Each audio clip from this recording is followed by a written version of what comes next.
పరాభవ నామ సంవత్సరం లోపల కర్కాటక రాశి వారికి ఉన్నటువంటి ఫలితాలను చూద్దాము. ఈ రాశి వారికి కొంత అనుకూలంగాను కొంత ప్రతికూలంగాను మరి మిశ్రమ ఫలితాలు ఉన్నాయి. పట్టుదలతోనే పనిచేస్తే ఆశించినటువంటి ఫలితాలు పొందుతారు. వీరి యొక్క ఆదాయము 2, వ్యయము 11, రాజపూజ్యం 4, అవమానం 7. వీరికి ఖర్చులు అధికంగా ఉంటాయి. ఎంత సంపాదించినా కానీ అంత ఖర్చు అయ్యేటువంటి సూచనలు కనిపిస్తున్నాయి. పొదుపు చేయడం కష్టతరం అవుతుంది. సామాజికంగా గౌరవ మర్యాదలు బాగున్నా వ్యతిరేక వర్గాల వల్ల కొంత ఒత్తిడి ఎదురవుతుంది. వీరికి గ్రహ సంచార ప్రభావం వల్ల, గురువు వల్ల శుభకార్యాల నిమిత్తం భారీ ఖర్చులు చేయడానికి ఆస్కారం ఉంది.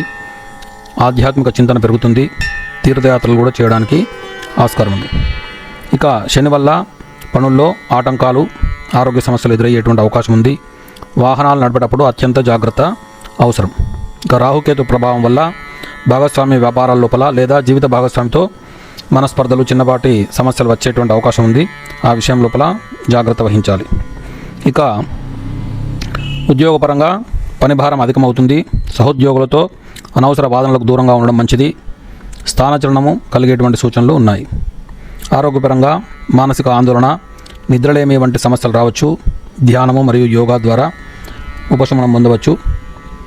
ఇక ఈ సంవత్సరము వీరు ఆచరించవలసినటువంటి శాంతి మార్గాలు: వీరు ప్రతి సోమవారము శివారాధన చేయడము, శివునికి అభిషేకం నిర్వహించడం వల్ల మానసిక ప్రశాంతత లభించి మరి కొన్ని అనుకూల ఫలితాలు సిద్ధిస్తాయి.